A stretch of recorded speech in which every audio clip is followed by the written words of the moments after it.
오늘 하늘에 속한 지혜 이제 두 번째 시간을 우리 함께 맞이하겠습니다. 한 교인이 있었습니다. 그는 예수님을 믿는다고 고백도 하고 또 세례까지 받았는데 10년이 지난 지금까지도 삶의 변화가 전혀 없는 분이십니다. 여전히 거친 말을 내뱉고요. 또 자기 중심적으로만 살고 또 예배 시간에도 소홀히 합니다.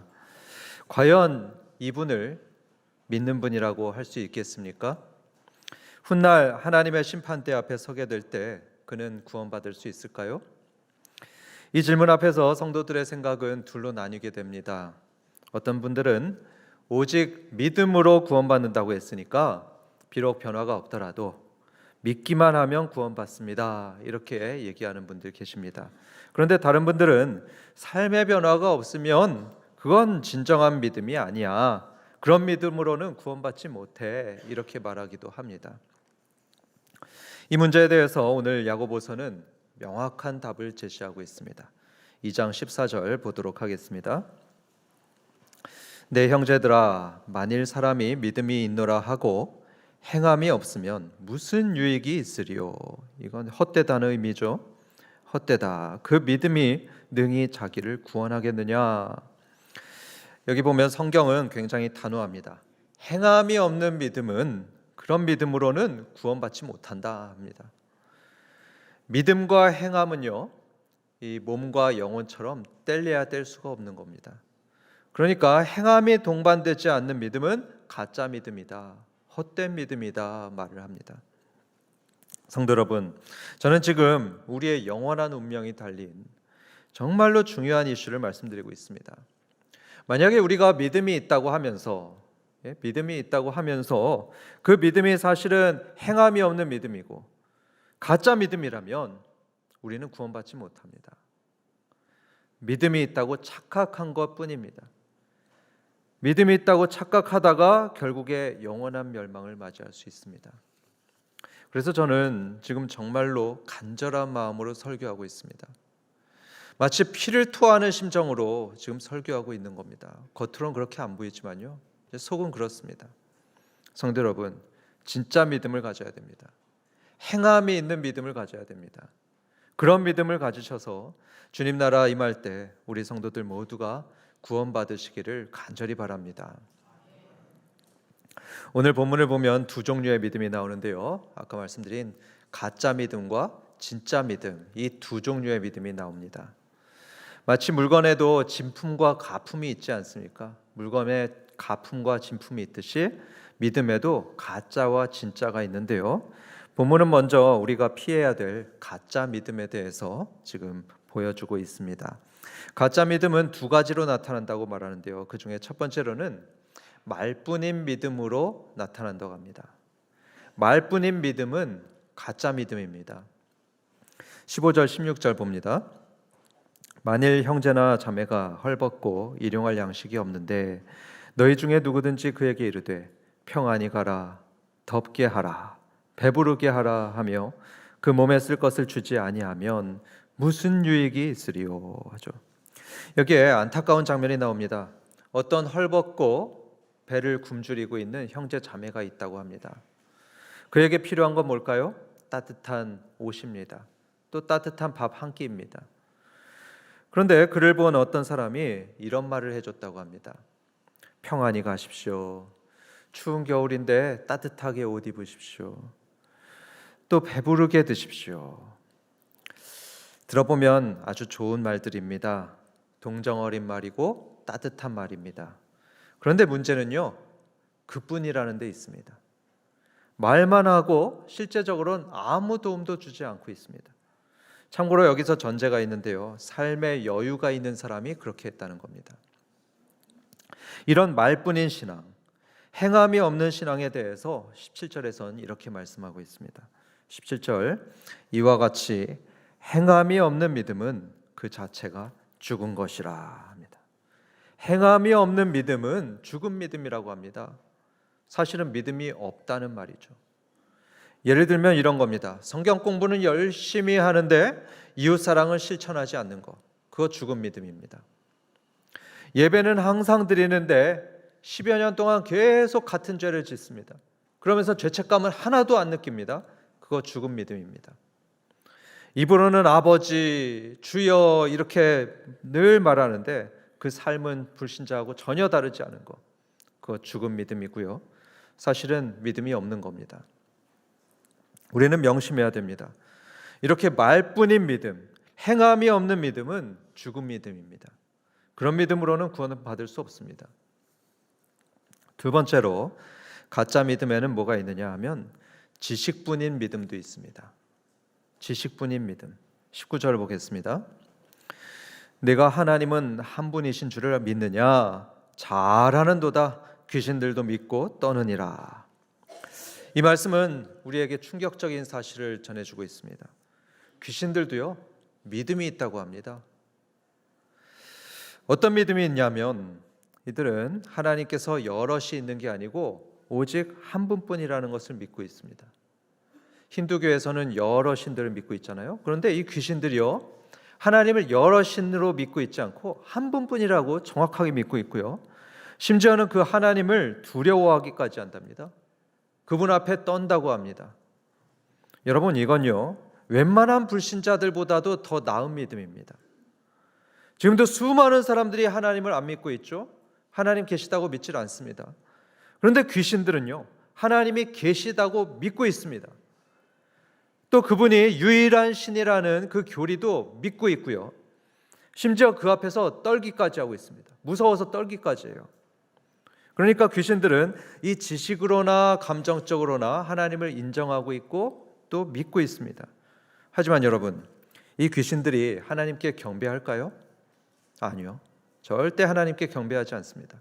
하나님께 순종할까요? 아닙니다. 순종하지도 않습니다. 그러니까 귀신들은 머리로는 하나님이 계시다는 걸 동의하고 만물의 주재자인 것을 믿고 있고요. 심지어 그분을 생각하면 무서워서 떨기까지도 하는데 행동으로는 그분을 경배하지도 않고 순종하지도 않고 있습니다. 이런 믿음에 대해서 본문 20절에서 뭐라고 하냐면 헛것이다 합니다. 헛된 믿음이다 하죠. 머리로만 동의하는 믿음, 지식만 있고 행위는 없는 믿음, 그것은 헛된 믿음입니다. 그리고 그런 믿음을 가진 사람을 성경에서는 허탄한 사람이다 말합니다.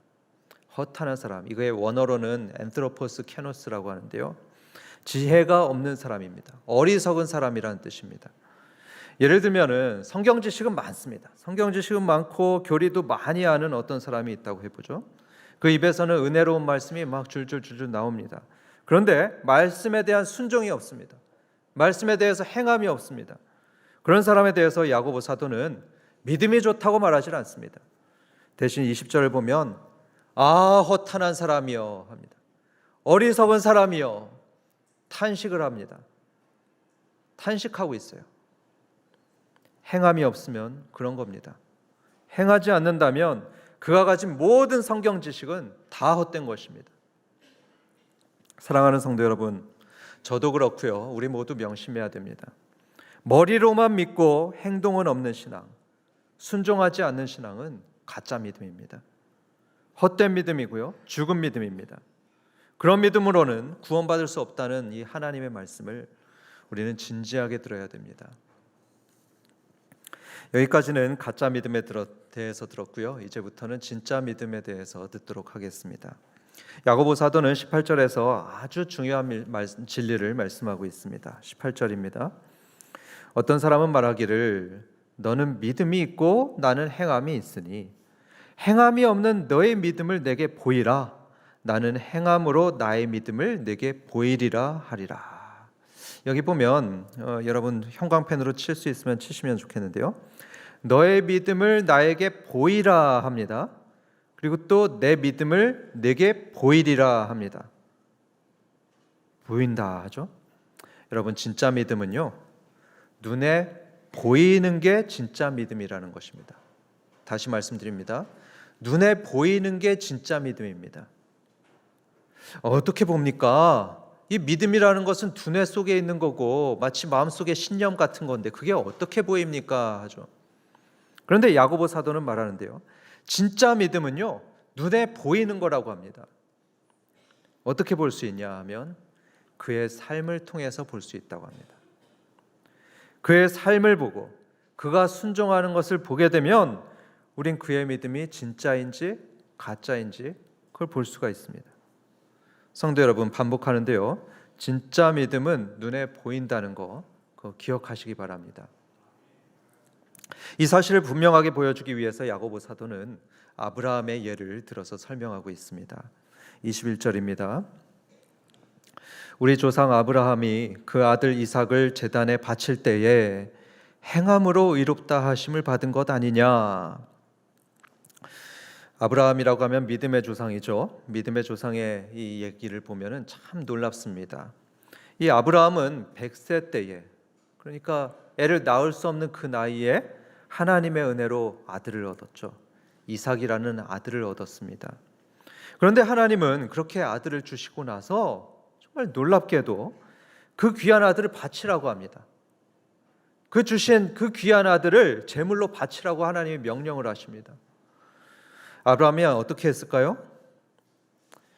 이 아브라함은 그 이상한 하나님의 명령에 즉각 순종을 했습니다. 창세기 22장을 보면 아브라함은 주저함이 없습니다. 전혀 주저함이 없이 그 순종하는 것을 보게 됩니다. 그래서 아브라함은 하나님의 말씀을 들은 다음 날, 미루지 않고요, 바로 다음 날 아침 일찍 일어나서 아들을 제단으로 데려갑니다.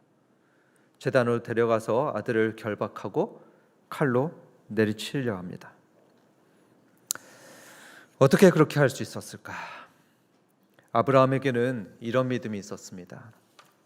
하나님은 내가 100세 노인일 때 아들을 주셨던 전능하신 하나님이시다. 그렇다면 이 전능하신 하나님은 이 아들이 비록 죽더라도 다시 살리실 수 있는 분이다. 이렇게 아브라함은 믿고 있었습니다. 그런 믿음이 있을 뿐 아니라 그는 실제로 행동을 했습니다. 말씀대로 순종을 해서요, 아들을 제단에 묶었죠. 그리고 실제로 칼을 들었습니다. 정말로 하나님께 바치려고 했던 겁니다. 그런 아브라함의 모습을 보면서 하나님께서는 믿음을 보셨습니다. 그의 믿음을 보셨죠. 그 믿음을 보시고 그의 믿음을 인정해 주셨습니다. 아브라함아, 이제야 내가 나를 경외하는 줄 알겠다. 이렇게 인정하시면서 그에게 복을 주셨습니다. 성도 여러분, 이게 바로 하나님께서 원하시는 믿음의 모습입니다. 진정한 믿음은요, 머릿속에 있는 지식이 아닙니다. 마음속의 감정으로 그치는 게 아닙니다. 반드시 우리의 삶으로 나타나고 행동으로 나타나는 것이죠. 행동으로 나타나는 믿음, 그게 바로 하나님이 원하시는 그런 참된 믿음이고요, 구원에 이르게 하는 살아있는 믿음입니다. 그래서 여러분, 내가 진짜 믿음을 갖고 있나 가지고 있지 않나, 그거 판별하는 건 간단합니다. 내 삶을 보면 압니다. 예수님은 말씀하셨죠. 나무는 그 열매로 안다 했습니다. 그렇기 때문에 내 삶에 좋은 열매가 있다는 것은 내 속에 참된 믿음이 있다는 증거입니다. 반대로 아무 열매도 없어요. 내 삶이 안 믿는 사람하고 똑같다면 그것은 죽은 믿음입니다. 아무리 성경 지식이 많고 교리를 잘 알아도 내 삶이 거룩함이 없고 또 사랑과 예배의 모습으로 나타나지 않는다면 그것은 죽은 믿음입니다. 헛된 믿음에 불과합니다. 저는 그래서 여러분이 설교를 들을 때마다, 이렇게 예배 시간에 설교 들을 때마다 이렇게 들으시길 간절히 바랍니다. 설교를 들으시면서 그럼 나는 어떻게 할까? 이걸 고민하는 겁니다. 나는 어떻게 해야 될까? 그리고 그 깨달은 대로 행하는 것입니다. 삶을 바꾸는 것이죠. 그게 회개입니다. 삶을 바꾸는 거예요. 저는 설교를 준비할 때 항상 이런 고민을 합니다. 성경은 이렇다 저렇다 늘 말씀을 하시는데요, So what? 질문을 합니다. So what? 그래서 나는 어떻게 해야 될까? 우리 교회는 어떻게 해야 될까? 그걸 항상 고민하면서 설교 준비를 합니다. 구약의 예언서들 보잖아요. 구약의 예언서가 여럿 있는데 거기 보면 하나님께서는 했던 얘기를 또 하십니다. 했던 얘기를 또 하시고 또 하시고 또 하십니다. 같은 메시지를 계속 반복하십니다. 여러분, 제가 만약에요 했던 설교를 2번 하고 3번 하고 그러면 여러분은 어떠실 것 같습니까? 아마 여러분들 중에 몇몇은 분명히 화를 내실 겁니다. 저 목사님 왜 저렇게 자꾸 했던 설교 또 하나 이럴 겁니다. 그런데 하나님은 어떠셨냐 하면요 무려 700년 동안이나 반복하셨습니다. 무려 700년 동안이나 비슷한 메시지를 반복하고 또 반복하셨습니다. 우상 숭배하지 말아라. 정직하게 살아라. 가난한 자들을 배려해라. 그렇지 않으면 망할 거다. 망할 거다. 이런 말씀을 계속해서 백성들에게 전하셨습니다. 왜 그랬을까요? 사람들이 행하지 않았기 때문입니다. 사람들이 모르는 말씀이 아닙니다. 줄줄줄줄 외고 있는 사람들도 많이 있었습니다. 그런데 행하지 않으니까 또 말씀하시고 또 말씀을 하셨습니다. 망할 때까지도 계속 반복해서 말씀하셨죠. 예수님은 말씀하시길 듣고 행하는 자가 지혜로운 사람이라고 했습니다. 듣고 행하지 않는 사람은 집을 모래 위에 지은 사람과 같이 어리석은 사람이다 했습니다. 그러므로 사랑하는 성도 여러분, 부디 행하는 성도들이 되시길 바랍니다. 말씀을 들으실 때 다 아는 거 이렇게 하지 마시고요. 자기를 돌아봐야 됩니다. 나는 이 말씀대로 행하고 있는가? 나는 이 성경 말씀대로 순종하고 있는가? 돌아봐야 됩니다. 만약 그렇지 않으면 우리가 알고 있는 성경 지식은 헛된 것입니다. 헛될 뿐만 아니고 그 알고 있는 그 지식 때문에 우리는 책망받을 수 있습니다. 하나님께서 책망하실 수 있어요. 너 왜 아는 대로 행하지 않았니? 내가 그렇게 말을 했는데 왜 행하지 않았니? 책망받을 수 있습니다. 끝으로 오늘 말씀과 관련해서 2가지 중요한 말씀을 드리겠습니다. 첫 번째로는요, 참된 믿음은요, 점진적으로 성장합니다. 점진적으로 자라나는 게 참된 믿음입니다. 그래서 여러분, 지금 여러분 삶에 큰 변화가 없다고 해서 너무 실망하지 마시기 바랍니다. 큰 변화 없을 수 있습니다. 그리고 우리 중 누구도 하루아침에 완전하게 될 수 있는 사람 없습니다. 중요한 건 뭐냐? 변하고자 하는 마음입니다. 좀 더 거룩해지고 싶은 진실한 마음입니다. 그리고 조금씩이라도 변화되어 가는 것입니다. 실패하고 또 실패하더라도 다시 일어나서 주님께 나아가는 것, 그러면서 점점 더 거룩하게 되어가는 것, 그게 참된 믿음의 증거입니다. 2번째로 우리는 조심해야 되는 게 있는데요, 타인의 구원 여부를 판단해서는 안 됩니다. 그 행동을 보면서 그 구원 여부를 판단하는 거 안 됩니다. 다른 사람의 구원 여부를 판단하는 건 오직 하나님의 몫입니다. 하나님 영역입니다. 저 사람은 믿는다면서 왜 저렇게 살지? 저 사람 구원 못 받은 사람인가 보다. 천국 못 갈 거야. 이렇게 함부로 판단하는 건 우리 영역이 아닙니다. 우리의 사명은 뭡니까? 그렇게 판단하지 말고 사랑하는 거죠. 사랑하며 돌보고 함께 성장하도록 돕는 것, 그게 우리의 사명입니다. 얼마 전에 김창욱 씨가 들려준 얘기가 있습니다. 한 여학생이 이런 질문을 하더라고요. 강사님, 남자친구가 군대에 갔는데요, 그 친구 기다릴까요? 기다리지 말까요? 질문합니다. 김창욱 씨가 이렇게 대답합니다. 남자친구가 군대 간 거요? 그거 좋은 기회입니다. 찬스입니다. 당신의 사랑이 진짜인지 확인할 수 있는 아주 좋은 기회입니다. 만일 기다릴 수 있다면 당신의 사랑은 진실한 사랑일 겁니다. 하지만 기다리지 못한다면 당신은 그를 정말로 사랑했다기보다는 그저 좋아 보였을 뿐입니다. 이렇게 설명을 하더라고요. 성도 여러분, 이 이야기는요, 우리 신앙에도 그대로 적용됩니다. 우리 인생에 시련이 찾아오고 또 힘든 문제가 찾아올 때 야고보 사도는 분명히 이렇게 말할 겁니다. 좋은 기회가 왔습니다. 기쁘게 여기십시오. 지금 그 시련은 당신의 믿음이 진짜인지 아니면 가짜인지 확인할 수 있는 아주 좋은 기회입니다. 그렇습니다, 여러분. 고난과 여러 어려움 앞에서 어떻게 반응할 것인가, 그걸 보면요, 우리의 믿음이 진짜인지 가짜인지, 아니면 건강한 믿음인지 아니면 병든 믿음인지, 그걸 확인할 수 있습니다. 그렇다면 우리는 그 시련과 고난에 대해서 어떻게 반응해야 될까요? 얼마 전에 우리는 들었습니다. 선으로 악을 이기는 것입니다. 사랑으로 참고 견디는 것입니다. 말씀에 순종하는 것입니다. 나 자신을 부인하고 십자가를 지고 가는 것입니다. 여러분 한번 그렇게 해보시기 바랍니다. 한번 해보는 겁니다. 그렇게 행동하고 순종할 때 그때 우리의 믿음이 증명이 됩니다. 참된 신앙이라고 증명이 됩니다. 성경을 보면 하나님께서는 바로 그런 사람들을 통해서 역사하신 걸 봅니다. 말로만이 아니고 행동을 하던 사람들, 그래서 보이지 않아도 믿음으로 걸어가고요, 이삭처럼 자신을 드리고요, 끝까지 참고 순종했던 사람들에게 하나님께서는 놀라운 복을 주셨습니다. 기적도 일으켜 주셨고요, 치유의 은혜도 주시기도 했습니다. 우리도 동일한 경험을 할 수 있습니다. 반복합니다만 성도 여러분, 머리로만 믿지 마시고요, 행동으로 옮겨보십시오.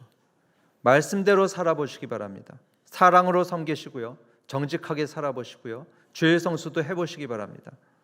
그러면 전능하신 하나님이 역사하십니다. 우리 인생에 놀랍게 역사하십니다. 아브라함의 복이 저와 여러분에게 임합니다. 카일 아이들번이라는 베스트셀러 작가가 이런 말을 했습니다. 제자는 행동한다 했습니다. 제자는 행동한다. 다시 말해서 진짜 예수님의 제자는요, 많이 하는 사람 아닙니다. 좋게 말만 하는 사람이 아닙니다. 행동하는 사람입니다. 반드시 행동으로 옮기고 변화된 삶을 삽니다. 예수님께서도 행동을 말씀하셨습니다. 십자가를 지고 나를 따르는 자가 나의 제자다 말씀하셨습니다. 그래서 우리 한바 성도들도 말씀대로 행하는 참된 믿음을 가지시기 바랍니다. 그래서 하나님의 놀라운 역사를 경험하며 복받는 인생 사시기를 주님의 이름으로 축원합니다.